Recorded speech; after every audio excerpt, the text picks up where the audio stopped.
ආරාධිත ධර්ම දේශනාවටයි සම්බන්ධ වෙන්නේ. මේ දේශනාව පවත්වන්න බොහෝ සත්පුරුෂව ආරාධනා කළ අපේ පින්වත් දීසෙන්පොළ නායක හාමුදුරුවන් වහන්සේට ඒ වගේ මේ මහත්මයාට දායකත්වයේ ධර්ම බැහැම දෙනාටම දේශනා පවත්වන මට නිවන් මඟ පූර්ණය කරගන්න හේතු සැකසේවා කියලා අදිෂ්ඨාන කරනවා. පින්වත්නි, බුදුරජාණන් වහන්සේ බුද්ධ දේශනාව ආරක්ෂා කරන්න අපි කවුරුත් එහෙම ලොකු උත්සාහයක් කරන්න ඕනේ. බුදුහාමුදුරන්ගේ ධර්මය අපේ ජීවිත ආරක්ෂා කරනවා මිස අපිට උන්වහන්සේ ධර්මය ආරක්ෂා කරන්න දෙයක් නැහැ. කෙලෙස් සහිත කිසිම කෙනෙකුට ධර්මය ආරක්ෂා කරන්න කොහොමද? අපි මේ කෙලෙස් වෙන මාර්ගයේ වඩන්න ධර්මය ආරක්ෂා වෙනවා. එන්නතුව අතෙන් පයින් ගහගෙන යන එකක් නෙවෙයි. ඒ නිසා ඔයත් බොහොම සත්පුරුෂවද නැස්ති වෙන්නේ කෙලෙස් වලින් ඉන්න ජීවිතේ කෙලෙස් භාවයට පත් කරගන්න බුදුහාමුදුරුවෝ වදාළ ඉගැන්වීම ජීවිතයට ගලප ගන්න. ඒ ධර්මයෙන් ගලප ගන්නකොට අපි ජීවිතේ සුවපත් කරගන්න වෑයම් වඩන්න අවශ්‍ය වෙන්නේ. සුවපත් වෙනවා. තුවාලය සුව කරගන්න ඕන නම් අපි බෙහෙත් දාන්න ඕන. බෙහෙත් දාන්නේගේ ප්‍රතිඵලය තමයි තුවාලය සුවපත් වෙන එක. එහෙනම් කෙලෙස් සහිත සත්වයා කෙලෙස් වලින් අත්මිදීමට අවශ්‍ය නම් ඒ රෝගී සුව කරගන්න ධර්මයෙන් නැති ඖෂධය පානය කරන්න ඕනේ. බෙහෙත් පැත්තකින් තියලා අපි කිව්වොත් හොඳයි දැන් සුවපත් වෙයි කියලා. එහෙම සුවපත් වෙන්නේ නැහැ. අපේ සිත්ලු පරිදි අපි බෙහෙත් දාගත්තට ඒ තුවාලය සුවපත් වෙන්නේ නැහැ. දොස්තර මහත්මයා කියනවා කෑමට පෙර මේ බෙහෙත් බොන්න කියලා. අපේ තියෙන මහත්පත්කමට අපි කෑමට පසු ඒ බෙහෙත් බොනවා. දොස්තර මහත්මයා කියනවා පැය 6ට මේ බෙහෙත් එක බීම බෙඩ් රෙස්ට් කරන්න කියලා. අපි පැය 8ට බීම ඇවිදිනවා. දෙදේ හොඳ වෙනවා. දොස්තරට බනිනවා. ඔය මිනිස්සුගේ බෙහෙත් ගත්තට හරියන්නේ නැහැ. සල්ලි විතරයි දෙදේ එතනමයි. ඉතින් ලෙඩේ උච්චන්නම වෙනකොට තවත් කෙනෙක් ගාවට යද්දී ඇඩ්මිට් කරනවා. කරනකොට ඒ දොස්තරලා ඒ නර්ස්ලා බෙහෙත් දෙන්නේ අපි ළඟට ඇවිල්ලා මෙන්න පෙති දෙකක් තියෙනවා ගිලින්න කියන්නේ ගිලිනවා. සුමානයක් බෙහෙත් බිව්වලේ වරු තුනෙන් සුවපත් වෙනවා. ඒ බෙහෙත නෙමෙයි. පානය කරපු එකේ වෙනස විතරයි තියෙන්නේ. ඒ වගේ මේ ධර්මයක් දේශනා කරන දේශකයන්ගේ හන වෙනස්. අර්ථ විග්‍රහ කෙරෙහි වෙනස්. හැබැයි එකම පරිණාමයක් තමයි දේශනා කරන්නේ. මම කිව්වා දුක්ඛාරය සත්‍ය තමයි. දේශෙන් පුරහාමුදුරෝ දේශනා කළ ඒ දුක්ඛාරය සත්‍යම තමයි. මේ ලංකාවේ වැඩ ඉන්න ඕනෑම ස්වාමීන් වහන්සේම චතුරාර්ය සත්‍ය නිවැරදි පිටකේ අදහාලව දේශනා කළොත් ඒ බුදුහාමුදුරුවන්ගේ බුද්ධ වචනේ අය. අපි බෙහෙත් බොන්නේ නැතුව තැනින් තැනට ඇවිද්දා කියලා දෙදේ හොඳ වෙන්නේ නැහැ. ඒ කියන්නේ අපි තැන් මාරු කළාට කෙලස් වෙනස් වෙන්නේ. අපිට තියෙන ඕන දීර්ඝය මේ ධර්ම මාර්ගයේ වඩාගෙන නිවන් මාර්ග පූර්ණය කරගන්න සිත් ඇති වේවා කියන අදිස්ථානය තිබුණා බෙහෙත්. අද මේ දේශනාව ආන් ශ්‍රවණය කරන්න පින් කැමති සියලු දෙවියෝ වැඩම කරත්වා. මේ දේශනාව අහලා නිවන් මාර්ග වහවහා පූර්ණය කරගන්න ලබත්වා කියන අදිස්ථානය තිබුණා. කොහොමද බණ කියන්නේ නැහැ. ඒක හේතු වෙන දෙයක් නෙමෙයි. වෛද්‍ය ප්‍රදේශ මතම කතා කරන්නේ. මොකද මේ ගුරු තුවාල වෙන්න හොඳයි. ඒ නිසා බුදුරජාණන් වහන්සේගේ බුද්ධ දේශනාව අහන්න දෙවියන් එනවාද? ඒක ඊළඟ සැකයක් තියෙන්න පුළුවන්. පෙර දහමට යන්න ත්‍රිපිටකයේ තියෙන තැන් කීපයක් කියන්න. සංයුත්ත නිකාය කියන කොටසේ දේවතා සංයුත්තය කියලා වෙනින්ම පෙරක් තියෙනවා. ඒ සම්පූර්ණ දැක්කලා තියෙන දෙවියෝ. ඒක පෙරලන්න යන්න ඕනේ නෑ. ඔයත් කවුරුත් දන්නවා පිරිවාණ තොප්පහන්සේ. මොකද තියෙනවා ආටානාථය කියන සූත්‍රය. ආටානාථයයි දෙකයි කියන කොටස් දෙකක් තියෙනවා. ඔනෝයි කොටස් දෙකක් තියෙනවා දෙවියන් ගැන. පිරිවාණ තොප්පහන්සේගෙම තියෙනවා මහා සමය සූත්‍රය. මහා සමය සූත්‍රයේ තියෙන්නේ දෙවියන් ගැන. ඕනෑම කුඩා සෙට්ටි පොතක තියෙනවා තුන් සූත්‍රය. ඒ තුන් සූත්‍ර අතර තියෙනවා මහා මංගල සූත්‍රය. ඒ සූත්‍රය දේශනා කළ තියෙන්නේ දෙවියන්. එහෙනම් පෙර දහම තුල දෙවියන් ගැන දැක්විලා නැද්ද? තියෙනවා. ඒ දෙවියන් ගැන දැක්විලා තියෙන්නේ බුදුරජාණන් වහන්සේ දෙවියන් එක්ක කළ සාකච්ඡා. ඊළඟට බුදුරජාණන් වහන්සේගේ දිනචර්යාවෙන් වෙනින්ම කාලයක් වෙන් කරලා තිබුණා දෙවියන් වෙනුවෙන්. ඒ කාලේ පුරාවටම භාග්‍යවතුන් වහන්සේ ධර්මානුශාසනා කළ දෙවියන්ට. එහෙනම් දෙවියන් විතර නැද්ද? ඉඳලා තියෙනවා. භාග්‍යවතුන් වහන්සේ මග වඩිනකොට සතරවරම් දෙවිවරු සතර දිසෙන් ඉඳගෙන සාදුනද පවත්වපු දේශනා තියෙනවා. සබ්දවියන් බුදුරජාණන් වහන්සේ ළඟට ඇවිල්ලා සබ්දවියන්ට තිබුණු ගැටලු විසඳගත්ත තැන් පෙර දහම තුල තියෙනවා. ඒ නිසා මේ ධර්මයේ තුල දැක්වෙලා තියෙනවා දෙවියන් ගැන. එහෙනම් අපේ මේ පන්සලටත් අධිග්‍රහිත දෙවිවරු ඉන්න පුළුවන්. රුක්ෂ වලට අධිග්‍රහිත දෙවියන්ට කියනවා රුක්ෂ දෙවිවරු කියලා. පොළොවට අධිග්‍රහිත දෙවියන්ට කියනවා භූමාත්මක දෙවියන් කියලා. ඉන්ද්‍ර, වරුණ, බලාහක, සෝම, වාමක වගේ දෙවියන් පිළිබඳව ධර්මයෙන් දැක්වෙනවා. එබඳු දෙවියන්ගේ ආකර්ෂණයේ තියෙන භූමිය හරි ලස්සනට තිබුණා.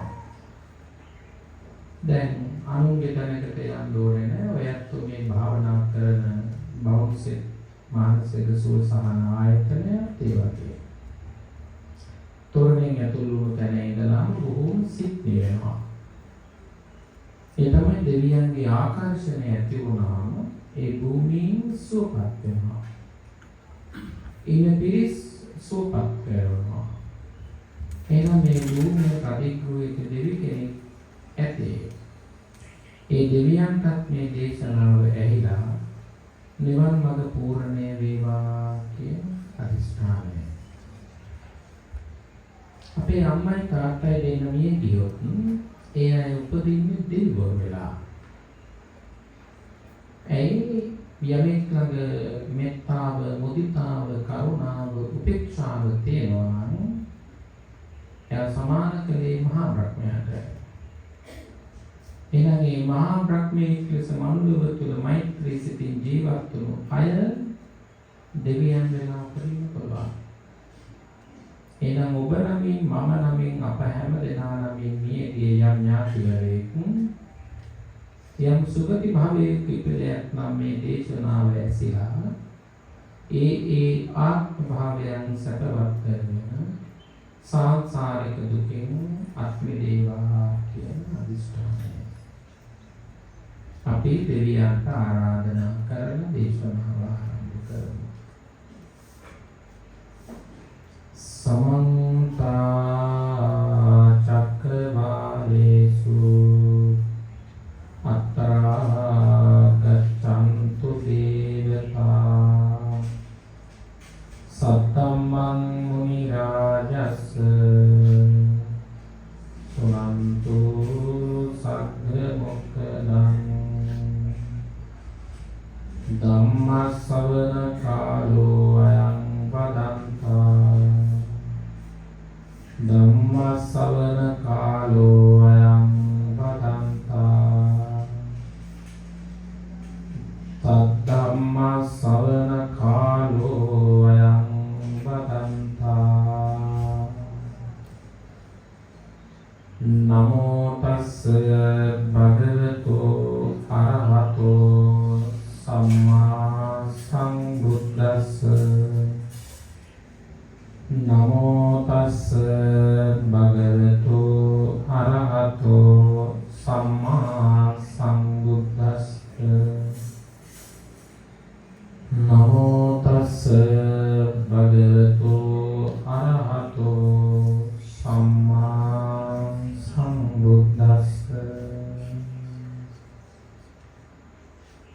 අබින්නම් පච්චවෙක්ඛි ධම්මාන්තේ බුදුරජාණන් වහන්සේ වදාළ මේ බුද්ධ දේශනාව ඔබගේ සිත සුවපත් වෙන්න නම් ඒ ධර්මයේ මනාකොට ශ්‍රවණය කරන්න වෙනවා. ගොඩාක් පිට උත්සාහ දරන්නේ බණ බලන්න. ඒ කියන්නේ හාමුදුරු කවුද කියලා. එහෙම බැලුවත් වැඩක් වෙන්නේ නැහැ. වක්කලී කියන හාමුදුරුවන්ට බුදුහාමුදුරුවෝ හරි ලස්සන ඉගැන්වීමක් කළා. බුදුහාමුදුරුවෝ කිව්වා මන් දිහා බලන් හිටියට වැඩක් නැහැ. බලපන් තරමේ දිහා කියලා. එහෙනම් අපි බාහිර බලල වැඩක් නැහැ. අපි ගොඩාක් විට හිතනවා සෙනඟ වැඩි නම් බණ හොඳ ඇත්තේ. ඊළඟට හොඳ නැහැ විවිධ කාරණා නිසා අපි හිතනවා ආයතන තමයි හොඳම බණ කියලා. බුදුහාමුදුරුවෝ කිව්ව වැඩේ කරගෙන බලන්න. බුදුහාමුදුරුවෝ කිව්වේ දේශනා කළේ ධර්මයේ තියෙන්නේ අහන්න කියලා. අහනකොට එකයි බලනකොට තව එකකුයි අපේ මනස තුළ වැඩෙන කාරණාත් වෙනවා. එකක් තමයි ඇස් දෙකෙන් බලනකොට කෙලෙස් අධික ලෙස ඉස්සෙන්න පුළුවන්. හැබැයි කන් දෙකෙන් අහනකොට පාලනය කරගන්න ලෙසින්. ඔයත් හොඳට බලන්න කවුරු හරි දරුවෙක් කිව්වොත් අම්මා රෝස මල් හරි ලස්සනයි නෝ. අපි කියනවා ආයේ නේද එහෙම කමක් නැහැ. මෙහෙම කියනවා අම්මා මේ බලන්නකො මේ රෝස් මල අල්ලලා. ආන් දැන් එතකොට ඇස් දෙකෙන් අල්ලගත්ත අත් දෙකෙන් ස්පර්ශ කළා. ඇත්ත නේද පුතා සීනුනේ. ඒ පස්සේ සුවඳ කරලා බලනවා. සුවඳයි. ඊට පස්සේ ආයෙත් සෝක් මේ අපේ දෙදරස් මිදුලේ තිබ්බා. ඊයේ දාන විනාන ආරම්භය. දැන් මම අහන්නේ බලපු එකේ අහපු එකේ අතර අහපු එකට වඩා බලවත්ව කෙලෙස් වැඩුණේ බලපු එකේද අහපු එකේද? බලපු එකේ. අපේ සිත අපිට ධමනය කරගන්න හරි පහසුයි ශ්‍රවණය කෙරෙන්නේ. කියන්නේ ධර්ම කතාවකින් මම ඔබට කිව්වොත් එහෙම අනාථපිණ්ඩික සිටුතුමා ගැන අපි ත්‍රිපිටක ධර්මයෙන් කියවුවොත් මෙතන ඉන්න 100 දෙනා තනිවම කියවගත්තොත් අනාථපිණ්ඩිකල 100ක් හිතලා ඉඳලා තේරෙන්නේ කිව්වොත් එහෙම මාටින් වික්‍රමසිංහ මහත්මයා ලියපු මඩෝතු පොතේ හිටපු ජින්න අපි 100 දෙනෙක් කියවුවොත් ජින්න 100ක් කියනවා. එහෙනම් කියවනකොට ඇති වෙන චිත්ත රූපය එකක්. හැබැයි අපි අනාථපිණ්ඩික සිටුතුමා ඒ අය වලින් අදිනවා. ඇදලා පෙන්නනවා. 100ක් දෙනා ගාවුනේ එකම අනාථපිණ්ඩික. එහෙනම් තම දැන පමණින් දැනගන්න සුතා අහතෝන. බුදුහාමුදුරුවෝ කියලා නෑ බලන්න කියලා. එහෙනම් ධර්මයේ අහන දෙයක්, ධර්මයේ කියවන දෙයක්. අහන්න නම් කියවන්න නම් විරුද්ධ මනසක් තියනයි වෙනවා. ඊට පස්සේ ඒ කෙනා අහන ලද ධර්මයේ එහෙම ඕනෑවට වඩා මතක තියාගන්න ඕනේ නැහැ. ඕනද? මට තියෙන ප්‍රශ්නේ ආනන්ද හාමුදුරුවන්ට 84000ක් ධර්මයේ කටපාඩම් තිබ්බට නිවන් දැක්කේ නැහැ. කොච්චරක් මතක තිබ්බන්නේ? 84000. ආනන්ද හාමුදුරුවෝ එහෙනම් ධර්මයේ කටපාඩම් කරගන්න නෙවෙයි උත්සාහ කරන්න ඕනේ. ඇහිච්ච ධර්මයේ ජීවිතයට ගලප ගන්නයි උත්සාහ කරන්න ඕනේ. එක බණපදයක් එක දවසකට එක වෙලාවක කන ගැටුණොත් ඒ තප්පර 10 ඇහිච්ච බණ කතාව ජීවත් වෙන පැය 23යි නම් ඒ පැය 23 ඇතුළතම ගලප ගන්න.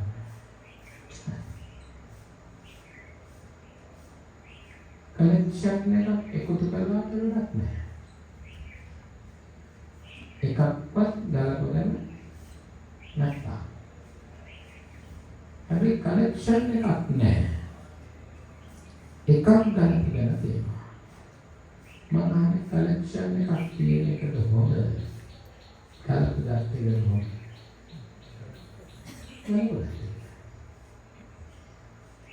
ගලප ගන්න නැතුව කොච්චර ඇහුවට වැඩක් නැහැ. හරියට ගඟකට කපපු ඉනිවැඩේ. ඊළඟට ඒ ධර්මයේ Tamanට ගලප ගන්න ඕනේ. අවස්ථාවට අනුව ඒ ධර්මයේ ජීවිතයට බද්ධ කරගන්න ඕනේ. ඒ බද්ධ වෙන්නේ මේ කියන අභින්නම් පච්චවෙක්කිතබ්බ. නැවත මෙනෙහි කරන කාරණා අපේ ජීවිතේ මෙනෙහි කළොත් පමණයි. මෙනෙහි නොකළොත් මේ ධර්මයේ වේගයෙන් වඩන්න පුළුවන් කමක් නැහැ. මම ඔන්න අද ඔයයන් කෙටි ධර්ම පදයක් කියලා දෙන්නම් මෙහෙම. ඔයත් කවුරුත් කියන්නේ අපි ඉපදෙලා ඉන්නේ බුද්ධෝත්පාද කාලයක කියලා. දැන් ඔබට වීර්යය හැදෙනවද? මට හැදෙන්නේ. ඇයි එතන කියනවා මට පොසිටිව් තින්කින් එක? ඒ කියන්නේ මම සක්සස්ෆුල් කෙනෙක්. ඇයි මම ඉපදෙලා ඉන්නේ බුද්ධෝත්පාද කාලේ? ඔබ මෙහෙම හිතුවා අප්‍රමාදී වෙන්න වේගයෙන් උදා වෙන්නේ අබුද්ධෝත්පාද කාලයයි. දැන් අපේ මයින්ඩ් එකට මොලේ අදහස් වලට එන්නේ මොකක්ද? අප්‍රමාදී වෙන්න උදා වෙන්නේ දීර්ඝ අබුද්ධෝත්පාද කාලයයි. දැන් අපි ධම්මග වඩන්න අප්‍රමාදී වෙනවද? බුද්ධෝත්පාද කාලේ ඉපදිලා ඉන්නේ කියලා හොඳට උඩ වෙලියට හරි මුලින් අතට හරියට බුදිනවා. තේරුණාද? කෙනෙක් මේ කන්න කඩන්න මෙතෙන් යන්නේ. උඩ පුරලා. ඊ භූවිද්‍යා පටලෙකම පාපු. ආන සේරියාවතේ ගෙදර ගිට්ටි දෙකක් ඉරිත් අරගෙන. දැන් ඔයත් ඔය පණිවිඩය පල්ලහැට ආවොත් ඔයත් මං ආන්නේ කොහොමද දුවන්නේ? ඉරිත් අරගෙන. සේරියාවතේ ගෙදර නැල්ලුවා. ආණ්ඩුවම කිව්වලු වහින ඇත්ත තමයි මේ. දැන් මේ වඩනව නේද? අතට අහුවන දේ එකතු කරගන්නවා. අවුවිච්ච ඉතින් දූලගේ පුතාලගේ හැටි ගෙදරට යවනවා. ඇයි? දන්නවා තව ඩිං එකකින් මේක කඩාගෙන යනවා කියලා. එහෙනම් ඊළඟ මොහොත අපි ආයේ සසර හදාගත්තොත් හැදෙන්නේ අබුද්ධෝත්පාද කාලයක් තුලම. අනතුරු සහිතයි අනතුරු රහිතයි. අනතුරු සහිතයි. ඒ නිසා අප්‍රමාදී වෙන්න කියනවා. අන්න මේ බුද්ධ ශාසනයේ තුල ධර්මානුකූලව යමෙක් හැසිරෙනවා. ඇයි? ඊළඟ එන පියවර අනතුරු සහිත පියවරක් නිසා. පොඩි කාලේ ඔයත් කවුරුත් දුවන්නේ නැති, පණින්න නැති, සෙල්ලම් කරන්නේ නැති දුර පණින එක. දුර පණලකින් නිවාසාන්තර පෙරාලා. දුවගෙන ඇවිල්ලා අපි ලෑල්ලේ ඇඟිලි ටික තියලා ජම්ප් එක ගන්නව ගොඩාක් දුරට වීසික් කරගෙන. එහෙනම් ඔය වගේම තමයි මේ ගෞතම බුද්ධ ශාසනය. ජම්ප් එක ගන්න ඕන ගොඩක් දුර වැඩෙන්නේ. ඇයි? ආයි ජම්ප් එකක් ගන්න තරම් සෙට් වෙන්නේ නැහැ. තියෙන්නේ අබුද්ධෝත්පාද කාලය. ආන් බුදුහාමුදුරුවන්ගේ බුද්ධ වචනයක ආයේ හිත ගන්න. ඒ නිසා ධර්මයේ අහන්න, ධාරණය කරගන්න, හැසිරෙන්න. අනුන්ට පේන්නේ නෙවෙයි. තමන්ගේ හෘද සාක්ෂියට තමන්ව පේන්නේ. ඔබට කවදාවත් මට සිල් තියනවාද කියලා ඔබට කියන්න බෑ. ඔබ සිල්වන්තද කියලා මට කියන්න බෑ. ඔබට තව භික්ෂුවක් සිල් නැහැ කියලා විවේචනය කරන්න බෑ. මේ බුද්ධ ශාසනයම තමයි වැඩේ කරලා තියෙන පිළිඳ වච්චහාම්දේව. කතා කළේ වසල්වාදේ. වසල්වාදේ කතා කළේ පිළිඳ වච්ච තේරුම්කේ නෑ. එහෙනම් පිටින් බලලා බාහිරින් බලලා අපිට කියන්න බෑ. තේක්නෝලොජිකට කියන කතාව. කෙනෙකුගේ සිතයි සුවපත් වෙන්නේ. හැබැයි එයාගේ අතීත පුරුදු එයා නැති කරලා නැහැ. පුරුදු වෙන්න පුළුවන්. සෝවාන් වෙච්ච කෙනෙක් පෙර හොඳට බේබද්දෙක් ලෙස බිව්වා. එයාට බුද්ධ ශාසනය කිවි සරකානේ කියලා. සරකානේ බිව්වා කියලා අපිට පන්සල වහන්න බෑ. ඇයි? බුද්ධ ශාසනයේ ඉඳලා තියෙනවා සරකානේ කෙනෙක් නිවන් දැක්ක. අපි කොහොමද කියන්නේ යාර නිවන් දකින්න අවස්ථාවක් නැහැ කියලා. රෙද්දකට කියන්නත් බෑ සිල් තියනවා කියලා. පටාචාරා වාලේ රෙදි නැතුවනේ. ඒ වුණාට පටාචාරාව නිවන් දැක්කා. අපි තාම රෙදි අදිනවා. පටාචාර නිවන් දැක්කා. මේ බුද්ධ ශාසනය කියන්නේ බාහිර නිවිල පේන එකක් නෙවෙයි. ඇතුළෙන් නිවෙන එකක්. ඒ ඇතුළෙන් නිවෙන්න අබින්නම් පච්චවෙක්කිතබ්බං නැවත මෙනෙහි කළ යුතු කාරණා පහක් බුදුහාමුදුරුවෝ ඉත්‍යාවා පුරිසේනව ගහට්ටේනව පබ්බජිතේනව අභින්නම් පච්චවෙක්කිතබ්බං. ඉත්‍යාවා ගැහණියක්, කාන්තාවක්, ස්ත්‍රියක්, අම්ම කෙනෙක්. ඉත්‍යාවා පුරිසේනව පිරිමියෙක්, තාත්තා කෙනෙක්, මිනිස්සෙක්, මිනිහෙක්, පුරිසේනව ගහට්ටේනව පබ්බජිතේනවා මේ සියල්ලම ඒ කියන්නේ මනුස්ස සංහාරයම හැමෝම මොන තරාතිරමක ජීවත් වුණත් මොන විදියකට ජීවත් වුණත් මොන ආකාරයකට කල්විවා අබින්නම් පච්චවෙක්කිතබ්බං නැවත මෙහි කරන්නේ. දැන් ඔයත් අංගේ නාන්න මම මෙච්චරයි. අත උස්සන්න ඕනේ නැහැ. මොකුත් ඕනේ. ඔබේම හෘද සාක්ෂියට ඔබ එකදව හිතන්න. මං අද මේ කියන කාරණාවලින් කීයක් ඔබේ ඉඳන් හිතුවද කියලා. එතකොට ඔබ ධර්මයට ළඟයිද සසරට ළඟයිද කියලා ගන්න. එහෙනම් සසරට ළඟ නම් ඔබ පන්සලට ඉතිරි ගන්න.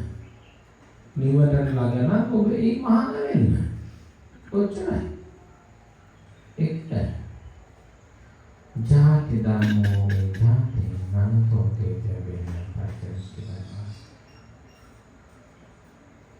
ඉපදෙන්නේ කායි දුකයි. හිතනවද නැහැ කියලා. මෞඛ්‍යගේ කුසකින් උපදින්නේ දරුවෝ දෙන්නෙක් උපරිම උපදේ. දැන්ලියෙකුගේ කුසින් දරුවෝ 10ක් 12ක් උපදිනවා. සපයිද දුකයිද? හිතලා බලන්න. පීසියෙකුගේ කුසින් දරුවෝ 7ක් 8ක් උපදිනවා. හාජනකගේ කුසින් දරුවෝ 6 දෙනෙක් උපදිනවා. මං අහන්නේ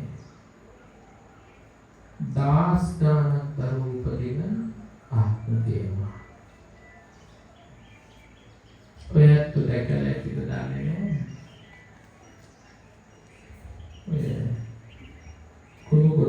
ඉන්නවා පට්ටයෝ. පට්ටය කියන්නේ නෙවෙයි. පිට පලාගෙන එක පලාගෙන පට්ටය කටවුනේ. අපිට බැරි වේදී වගේ තැනකින් උපදින්න. මෙතන ඉන්න කාටවත් කියන්න පුළුවන් මම නම් අම්මෝ සතර පායට යන්නේ කියලා. කොහොමද කියන්නේ? අටික කැනෑවේ තිබුණු පොළමිට කඩන බුදුහාමුදුරුවෝ අපට ආරගෙන කිව්ව මහාන. මගේ අතේ රැඳුණු පොළවල වගේ තමයි කෝ මිනිස්සු පරං මරණ සග්ගං සුගති උප්පජ්ජති. සුගතියකින් එපිටන්නේ. කොච්චරක් විතරනේ අතට තිබුණු කොළදී වගේ. මහණෙනි බොහෝ දෙනෙක් මරණයෙන් පස්සේ ගිහින් උපදින්නේ දුගතිය. මං අහන්නේ මානව ලෝකේ එකයි. දැන් එහෙනම් ඉපදෙලේක සපයිද දුකයිද? හරි දුකයි.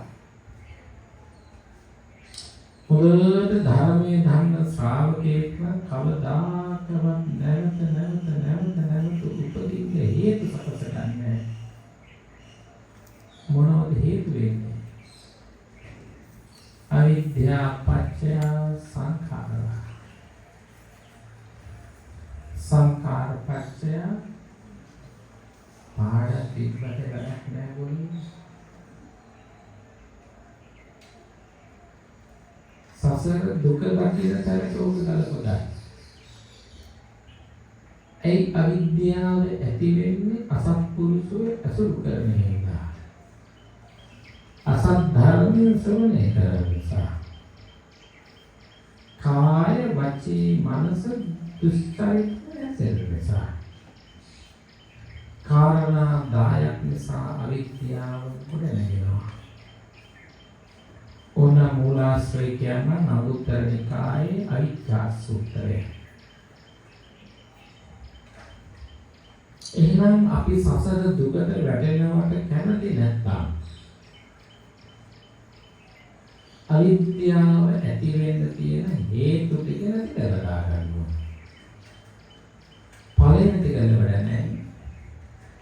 බුදුහාමුදුරුවෝ දේශනා කළේ මොකක්ද? හේතු අංගා නිරුච්ඡති. මොකක්ද නැති කරන්නේ කිව්වේ? ඵලයේ කියන අපි මරණ එක නවත්තන්න බෑනේ. ඉපදුණු එකේ හේතුව තමයි මරණ එක. හැබැයි මරණ එකේ හේතු උපදින වෙන්න පුළුවන්.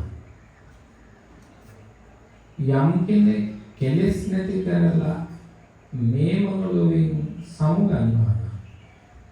පහන් සිල නිවි යන කල්හි ආලෝකයේ දියසාවක් සොයන්නට නැක්කාත්මේ නිවන ලද ශ්‍රාවකයා නැවත උප්පත්තියක් කරා ගමන් නොකරන්නේ. බුදුමහසෙන්ලා එහෙනම් අපි අසත්පුරුෂයෝ ඇසුරු කර අපිට කියන්න පුළුවන් ඊළඟ ආත්මෙ මම උපදින්නේ නැහැ කියලා.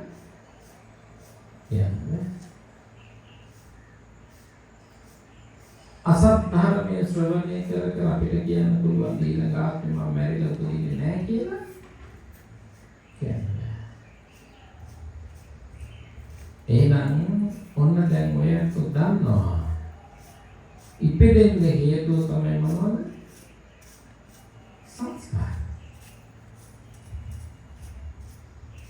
ඒක ගැඹුරට කියන්න මම අදහස් කරන්නේ නැහැ. නමුත් මේ ධර්ම කොටසේ තියෙනවා පුඤ්ඤාභි සංස්කාර, අපුඤ්ඤාභි සංස්කාර, ආනෙන්ජාභි සංස්කාර. මේ භාවනා මධ්‍යස්ථානයක් නිසා හාමුදුරුවෝ ඕනතරම් ඔයයන් උගන්වන්න ඇති ඔහයි සරලයි. මම කියන්නේ ඇහිච්ච දේ ගලප ගන්න කියලා එච්චරයි. ඇහුමුදේ ගලප ගත්තට පස්සේ මේ පන්සලට ඇවිල්ලා භාවනා කරන්න ආවම කටවා ගන්න කියලා කියන්න ඕනේ. කවුරු පස්සෙන් එන යන්න ඕනේ නැහැ. ඇයි? සසර නැමැති කුණ්ඩ බාලකම ආයෙ මොකටද මම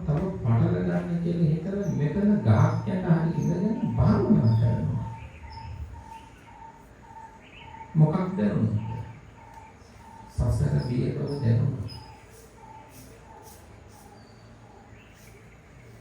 බිය දැනෙන්නේ නැතුව ආවොත් එහෙම ඇවිදිනවා. ලස්සන බලනවා. බල්බෙක පත් වෙනවද නෙවෙනවද බලනවා. කන්න දෙන්නේ මොනවද කියලා බලනවා. අඩු පහළු දකිනවා. හැබැයි සිත් නිවා ගන්න ආවනම් එයා වැසිකිළියට යනකොට සෝදර නැත්තම් එයා දොස් කියන්නේ කාටවත් එයා හොදනවා. ඇයි හොදන්නේ? මේ කුටියේ අද රාත්‍රියේ ඇවිල්ලා රාහුල හාමුදුරුවෝ සැපෙන්න පුළුවන්.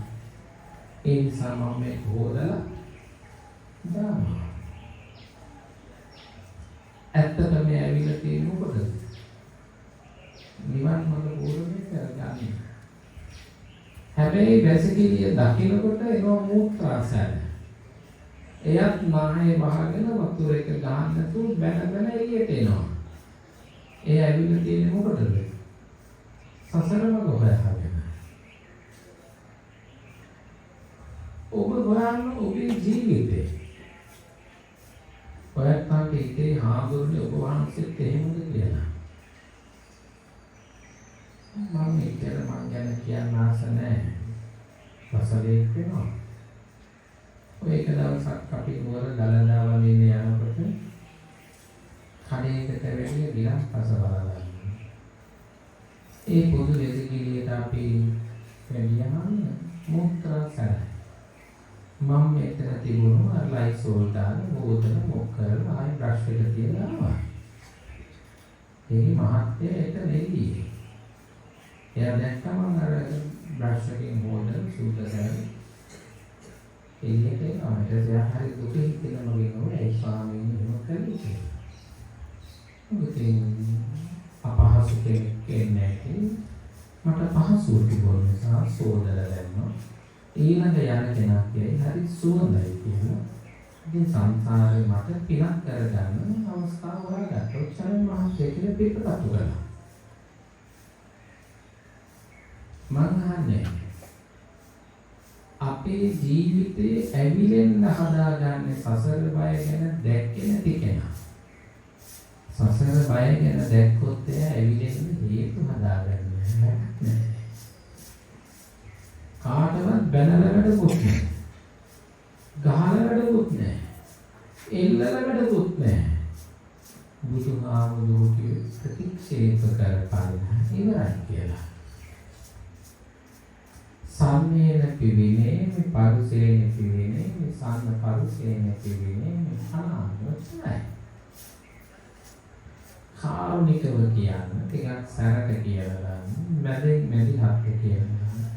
බැරිනම් උන්වහන්සේ කිව්වේ අත මිට මොරවන හක්කට යනවා දත් ටික බඩට යන්න කියලා. උන්වහන්සේ හාරන්නේ පාරේ.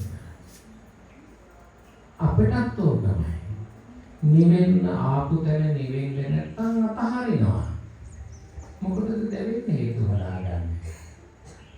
තරාවකින් අර පඩිපෙළෙන් බැස්සොත් බහිනකොට විශ්සුව තිස්සලා වැටුණොත් ඇරුණොත් තොල්ව අදට මැරෙනවා.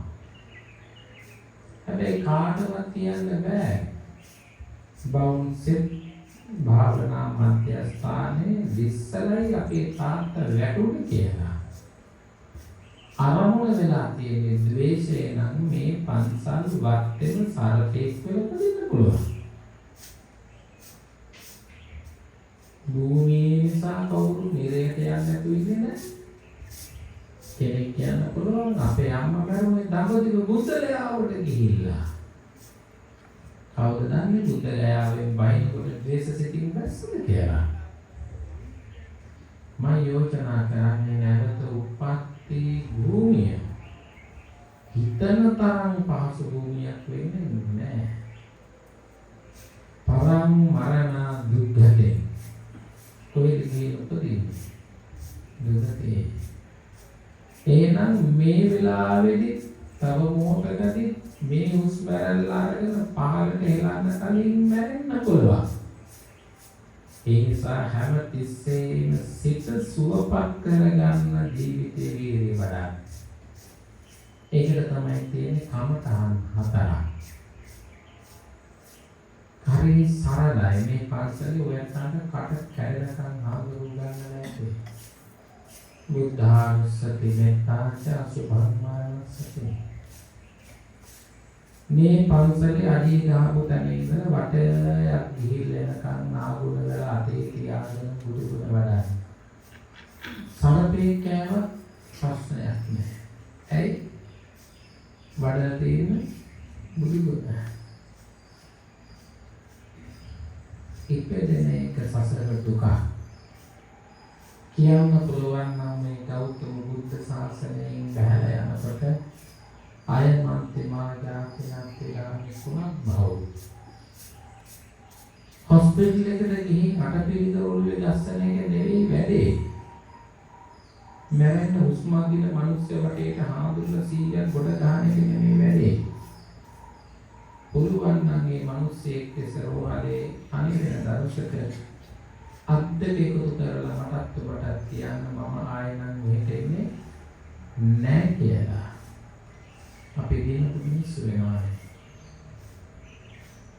අඩුම තරමේ චූද සෝතාපන්න වෙන්න උත්සාහ කරනවා. සෝතාපන්න වෙන්න උත්සාහ කරනවා. ඔයත් හිතයි එහෙම වික්ෂූ නැද්ද කියලා. ඊයේ මම වැඩේ හිටියුවා නැලිසෑවේ. නායක හාමුදුරුවන්ගේ ගෝල භික්ෂුව මට ගිලන්පස පූජා කරලා මේ අතට ගිලන්පසේක දීලා මට කියනවා ඇත්තටම මැරෙන්න කලින් සෝතාපන්න වෙන්න ඕන කියලා මට හිතෙලා දැන් තියෙනවා කියලා. මොන වයස කීයද කියලා. මට දැන් 31යි කියලා. හිතන්න අවුරුදු 31යි. මම ඇයි ඔහොම කිව්වේ කියලා. ඒකවනේ හාමුදුරුවෝ බණ කියනකොට හිතනවා මොන කුණ්ඩමාලකමක්ද මේ මට ලැබෙන්නේ කියලා. බලන්න එතකොට මේ භික්ෂුවට දම් යන්දක් දෙන කෙනාට කොච්චර කුසල් වෙන්නේ කියලා. ඇයි නිවන් දකින්න ඕන කියන වචනය පිට වෙනවා. ඒ කියන්නේ සංඥාව කියලා. මම ඔයයන්ට කියන්නේ දරුවෝ කියන කොටසක් නිසා නිවන් මඟ අහවර කරගන්න එපා. අවුරන්න යන්න එපා. ඒ හැමෝම සසර දරදුණු විතරයි. දුන්නු ණය ගෙනියන්න ඇවිල්ලා තියෙන දරුවෝ විදියට. දුන්නු ණය ගෙනියන්න ඇවිල්ලා තියෙන ස්වාමියා විදියට. දුන්නු ණය ගෙනියන්න ඇවිල්ලා තියෙන බිරිඳ ලෙස. මේ හැම කෙනෙක්ම අරගෙන යන්නේ දුන්නු ණය. ණය පියවන්න කමක් නැහැ. ආයි ණය දෙන්න එපා. ණය ගන්නත් එපා. ණය දෙන්නෙත් නැහැ. ණය ගන්නෙත් නැහැ. ණය දෙන්නේ නැති ගන්නෙ නැති කෙනෙක් වෙන්න නම් හොඳට සිල් රකින්න. සිත සුවපත් කරගන්න. සිල් රකින්නකොට ණය දෙන්නේ නැහැ. සිත සුවපත් කරගෙන ගන්නකොට ණය ගන්නෙ නැහැ. තේරුණා? එහෙනම් උපදින එක දුක. ජරාවටපත් වෙනවා. වෙනවද නැද්ද? කොහොමද ජරාවටපත් වෙන්නේ? තීරලා යනවා. ඒකා ඔයයන්ට මේ පරිපෙළ ටික නගින්න සිම්පල්. නේ?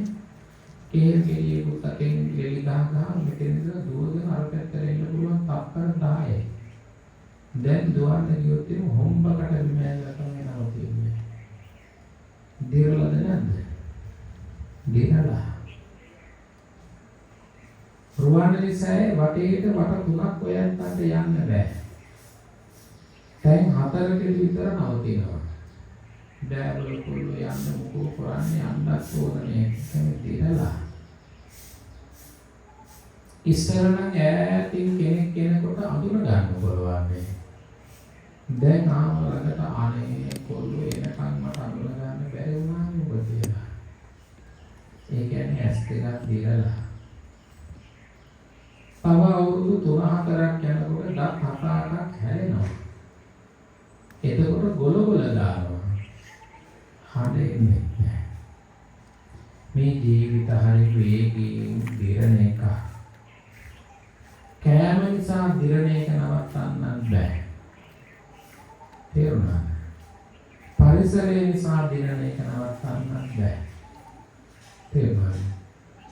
ධනවත් පොහොසත්කම් කියලා දිරණ එක නවත්තන්න බෑ. මේ ජීවිතයේ ස්වභාවය තමයි දිරණ එක. කිසි කෙනෙකුට ඒක වළක්වන්න බෑ. කිසි කෙනෙකුට ඒක වළක්වන්න බෑ. ඇයි? වැටුණු තප්පරේ වැටුණමයි නැවත ආයි ගොඩ ගන්න බෑ. මම ඕනනම් ඊයේ වෙච්ච සිද්ධියක් කියන්නේ. මම සාමාන්‍ය කටින පින්කම් කරන භික්ෂුව. දායකයෝ කටින පින්කම් කරන්නේ ඒවට මම කරන්නේ. මම දුෂ්කර පාන්සල් තුනක කටින පින්කම් කළා. ඊයේ ඉවරයි. ඊයේ තැන්ට වැඩම කරලා කියන හරි වයෝවෘද්ධ භික්ෂුන් වහන්සේ මට කියන අතෙන් අල්ලගෙන ඉස්තරියෝ මට පාන්සලේ චෛත්‍යයක් හදන්න උදව්වක් දෙන්න කියලා. මම උන්වහන්සේ ගාව දාගෙන කිව්වා හාමුදුරනේ සෝතාපන්න වෙන්න උත්සාහ කරුවා මට ගොඩක් වටිනවා.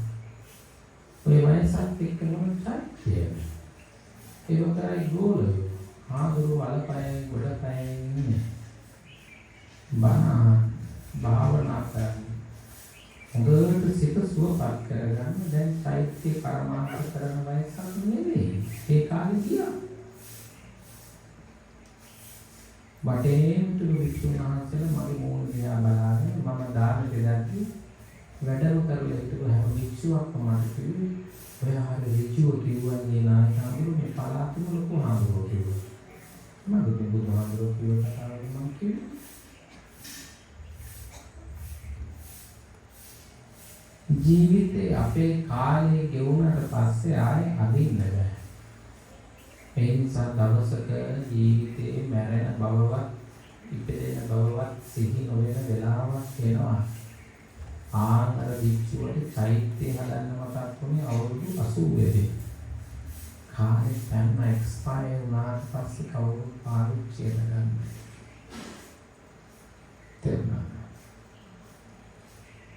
එහෙනම් අපේ ජීවිතේ වෙලාවක එක්ස්පයර් වෙනවා. එතකොට කවුරුත් ගණන් ගන්නෑ. ගණන් ගන්න නැති දවස වෙනකොට මං ගණන් අරගෙන ඉන්නවා වැඩි ඉවරයි.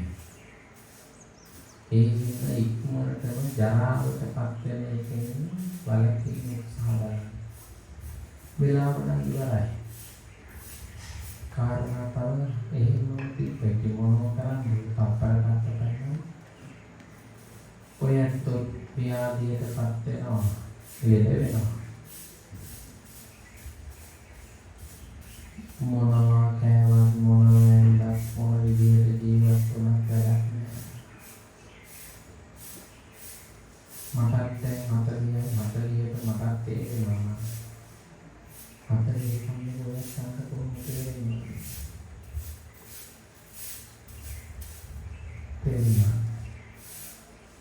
ජීවිතේ සත පහකට වැඩක් නෑ. උට කම්බ දුන්නත් වැඩක් නෑ. නොකාලිතියක් වැඩක් නෑ. උට ඕන වැඩේ ඌ වෙනවා. ඒ කියන්නේ මේ ජීවිතේ తీරනවා, ලෙඩ වෙනවා, වයසට යනවා, අවසානට පොළොවේ පොහොර වෙනවා. ඒක කාටවත් නවත්තන්න බෑ. ඒ නිසා බුදුහාමුදුරුවන්ගේ බුද්ධ වචනයට අනුව ජීවිතය පුරුදු කරගන්න. කවුරුවක්වත් නිසා සිල් කඩා ගන්න යන්නත් එපා. කවුරුවක්වත් නිසා ජීවිත අනුතරක් වළඳ ගන්න යන්නත් එපා. කිසිවෙක් එන්නේ නැහැ ඔබත් එක්ක යන්න. ඔබත් එක්ක යන්නේ කම්මස්සකෝ මේ කම්මදායයෝ කම්ම බන්දු කම්ම පටිසන. එන්නේ මොකක්ද? කරගත් කාය කර්ම විපාකයෙන්, වචී කර්ම විපාකයෙන්, මනෝ කර්ම විපාකයෙන්. ඒක ලෝකේ කාට හංගලා ගෙවුවා. හරද සාක්ෂියට හංගලා මංගල දාන්න බෑ. ඒක තමන් පිටිපස්සෙන් එන එක එනවාමයි. ඒ නිසා බොහෝම පරිස්සම් පාවිච්චි කරන්න. බැරිම තැනක් වුණු සම්පයෝගයක් පාවිච්චි කරන්න. බැරිම මොකද කරන්නේ? සම්පයෝගය. ගැලවෙන්න විදිහක් නැත්නම් සම්පයෝගය පාවිච්චි කරනවා. අපිට තමයි අන්තරොට වැටෙන්න. ඒ නිසා අපිත් එක්ක එන්නේ කර්මය. කර්මය තමයි බඳු. බඳු කියන්නේ නෑ. පිළිසරණ තියෙන්නේ කර්මය. ඔබ හිතන්න පස් පිළිසරණ වල දරුවෝ කියලා. දරුවෝ පැණි වඩල පින්දුන්නා ගන්න බැරි പ്രേත ආත්ම තියෙනවා. තේරෙනවද? එහෙනම් දරුවෝ පැණි වඩුවට වඩා දෙන්නේ එදින මොකෝ කරන්නේ? ඒ නිසා මගේ හිසක මගේ අතමයි තියෙන්නේ පිටට. හරිද නැද්ද? ඒකමයි. අත්ත දීපා විහෙරත වික්කවේ අත්ත සරණ අඤ්ඤ සරණ. කිසිවෙකුට මගේ සසර ගමන සුවපත් කිරීමට නැහැට මා විසින්මයි මගේ සසර ගමන සුවපත් කරගත යුත්තේ. ධර්මයක් වනායි ඊතර වීම පිණිස පමණයි. ඊතර වූ කල්හි ධර්මයේ දමතාවසි නැත. මේ වහලට නගින්න මේ ඉන්න ළමයි ඉනිමගක් තියෙනවා. හැබැයි වහලේ එළිදෙනකොට ඉනිමග කරේ කියන්නේ යනවද? යන්නේ නෑ. ඇයි යන්නේ? වැරද්ද නෑ. එහෙනම් ගඟෙන් එතර වෙන්න ඔරුව ඕනේ. එතර විච්ච මිනිහ ඔරුව කරේ තියනවද? නෑ. අපිට ධර්මයේ තියෙන උකට විතරයි. රාග මල නැති කරගත්ත කෙනාට, ද්වේෂ මල නැති කරගත්ත කෙනාට, මෝහ මල නැති කරගත්ත කෙනාට ආයි වාලයේ විදිහට ඊමද කරේ තියන් වගේ යන්න දෙයක් ඕනේ නැහැ. ඇයි? ඇලෙන්නත් එයාට හේතුවක් නැහැ, ගැටෙන්නත් එයාට හේතුවක් නැහැ. එහෙනම් රාගයේ, ද්වේෂයේ, මෝහයේ තිබුත් තමයි ඇලෙන්නේ, ගැටෙන්නේ. මේ ධර්මයේ ඔබටත් මටත් ලෝක සත්‍යයට රාග මල නැති වීම පිණිස හේතු සැකසේවා. ද්වේෂ මල දුරු වීම පිණිස හේතු සැකසේවා. මෝහ මල දුරු වීම පිණිස හේතු සැකසේවා. විස්තර කරනවා. හරියටම පැය ඉවරයි. බොහොම සත්පුරුෂව නායක හාමුදුරුවන්ට ආශිර්වාද කරන්න මේ දේශනාව සංවිධානය කළේ. දේශිල්පුර හාමුදුරුවන් වහන්සේට, පොඩි හාමුදුරුවන් වහන්සේලාට නිදුක් නිරෝගී සුවපත් භාවය සැලසේවා කියලා ප්‍රාර්ථනා කරනවා. ඔබ නමින් අප නමින් ලෝක සත්‍යය නමින් මේ සියලුම දෙනාට මේ පින සුඛපටිපදාවකින් නිවන් මඟ පූර්ණේ වීම පිණිස හේතු සැකසේවා කියලා ප්‍රාර්ථනා කරනවා. ඒ වගේම බොහෝ සත්පුරුෂව මේ බෞද්ධ ආයතනයේ ගොඩනගන්න පුරෝග්‍රාමීව කටයුතු කළ අපවත්ති බදාල් පූජනීය පින්වත් ධර්මාත්ම කුසල ධම්ම මහා ස්වාමීන් වහන්සේට ඒ වගේම ඔයත් කොහොම වුණත් අපි හොදාකාරවම දන්නවා දේශින්පුර හාමුදුරු යුද්ධේ තිබුණු කාලේ යුද හමුදාවේ ළමයි වෙනුවෙන් ගොඩාක් සේවය කළා. ඒ වගේම හිටපු යුද හමුදාපතිතුමාලත් එක්ක බොහෝ සත්පුරුෂව කටයුතු කළා. අපි බොහෝම මෙත්සිතින් විවිධ හමුදාපතිවරුන්ට ඒ වගේම සිවිල් ආරක්ෂක බලකායේ අධ්‍යක්ෂකතුමාලා ඇතුළු සියලුම දරුවන්ට සසර සුවපත් වන්නම අපි කරගත්ත පින් උපකාර වේවා කියලා ප්‍රාර්ථනා කරනවා. කොහොමත් අපි හැම කෙනෙක්ම කෘතවේදී වෙන්න ඕනේ. ඒ තමයි යමෙක් අපට උදව් කළා නම් උදව් කළාට ස්තුති කරන්න ඕනේ පිළිවෙල. මේ ආයතන ගොඩනගන්න ගඩොල් කැටයකින්, වැලි කැටයකින්, සිමෙන්ති කැටයකින්, ශ්‍රම දානයකින්, ඉලක්ක පසටිකකින්, කටකෝප්පයකින් උදව් කළ ගොඩාක් අය ඉන්න පුළුවන්. ඔය ඇත්තෝ දැකලත් නැහැ, ඔය ඇත්තෝ අහලත් නැති අය වෙන්න පුළුවන්. ඒ නිසා මේ ආයතනේ ගොඩනගන්න යමෙක් උදව් කළා නම් ඒ හැමෝටම මේකෙන් සසර සුවපත් වෙන්න උපකාරයක් වේවා. කොහොමත් මුලින් හදනකොට ගල් ගහනවා, වඩිනවා, දොස් කියනවා, පැලපත්‍රාලවනවා. මේක හැටි. ඒක ලෝකෙම හැටි ඒක. ඒ නිසා අපි දෙකෙන් දොස් කියන්නේ නැති, කට වරද්ද ගන්න නැති, සිත් වරද්ද ගන්න නැති. ඒ අයටත් සසර ඉබඳු යලි අකුසල කර්මයක් රැස් නොවේවා. අකුසල කර්මයක් රැස් වුණේ නම් මේ කුසල කර්ම අනුමෝදන් වෙන්නේ නැති වේවා, බංග වේවා, හෝසු වේවා. සුවපත් වේවා, වේවා, වේවා කිංකහතරා. ඒ අයටත් මෛත්‍රී කරමු. දේශනාවට ආරාධනා කළ මැතිතුමා බොහෝම සත්පුරුෂව මට ආරාධනා කළා. ඒ වුණාට මට වැඩි මහලු වික්ෂුවක් දුන්නු අවවාදේ මම පොඩ්ඩක් පොදු උදේටම අරගෙන තියාගන්නවා. ඒ තමයි වැඩි හාමුදුරු කෙනෙක් මම බණට වැඩියාම කිව්ව පුතා මේ දායකයෝ මට කියන්නේ නැතුව තමයි සංඝයා වැඩම කරවන්නේ. ඒ හාමුදුරුවෝ වයසයි. පාට පුරුද්දකට තියාගන්න පළවෙනි වතාවකට වඩින පන්සලක නම් ඒ පන්සලේ හාමුදුරුවෝ ඔයාට කතා කරන්න ඉන්පස්සේ වඩින්නම් කියලා කතා ගන්න කියලා. මට ඕකේ දාන්න පිහියෙන් ඇන්නා වගේ දැනුණා. ඒ වික්ෂුන් වහන්සේ ගමේ දායකයන්ට බණ කියලා, තේ කියලා, කොණ්ඩ කපලා, දහම් පාසල් කරලා දැන් හරි වෙන්නේ. දොටේ දායකයෝ කරන්නේ පිටින් හාමුදුරුවෝ කියන ගත්තා. බණ කියාගත්ත පිළිකර පූජා කරන එහෙම යවුවා.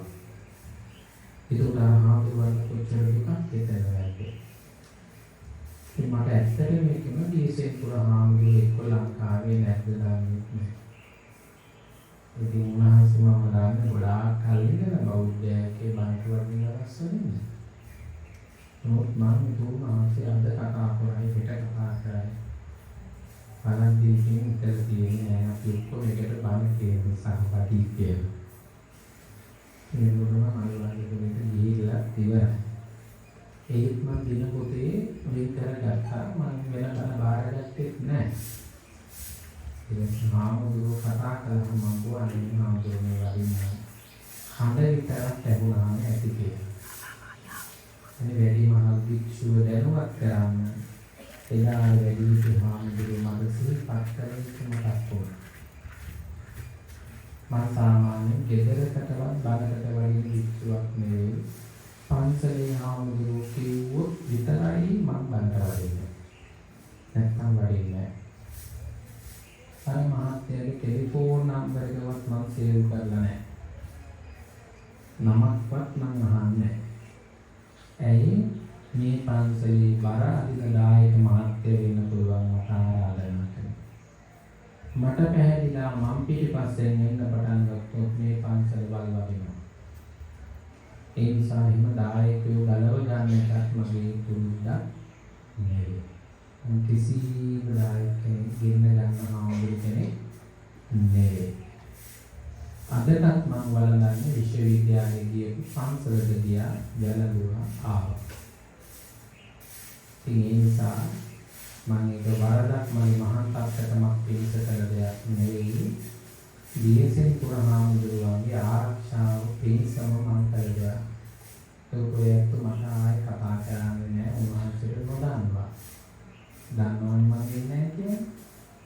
ඒ නිසා ඒ උන්වහන්සේට නිරෝගී සුව ලැබේවා කියලා ආකාසට්ඨා චුම්මත්තා දේවා නාග මහිද්దికා පුඤ්ඤං තං අනුමෝදිत्वा චිරං රක්ඛන්තු කතාපනං චිරං රක්ඛන්තු ධම්ම දේශනං චිරං රක්ඛන්තු ත්වං සදා අපේ වාදන සීලිස නිත්තං වන්දා ප්‍රචාර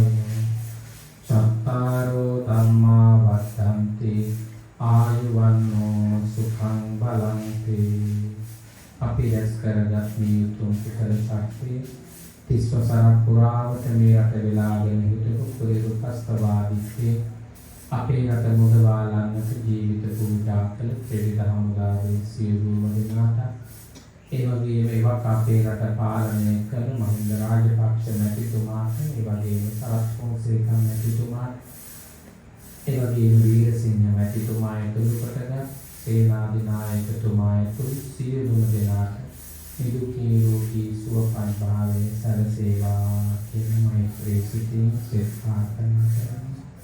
ඒ වෙනුවෙන් උරදුන්නු කැපවුණු මහා සංඝරත්නයට රටවැසියන්ට මේ පින් සුවපත් මනසක් පිණිසම ආශිර්වාදයක් වේවා කියන ප්‍රාර්ථනා කරනවා.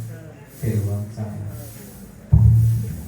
හොඳයි පින්වත්නි සියලු දෙනාම සාදුනාදයක් පවත්වමු. සංඝ අද අපේ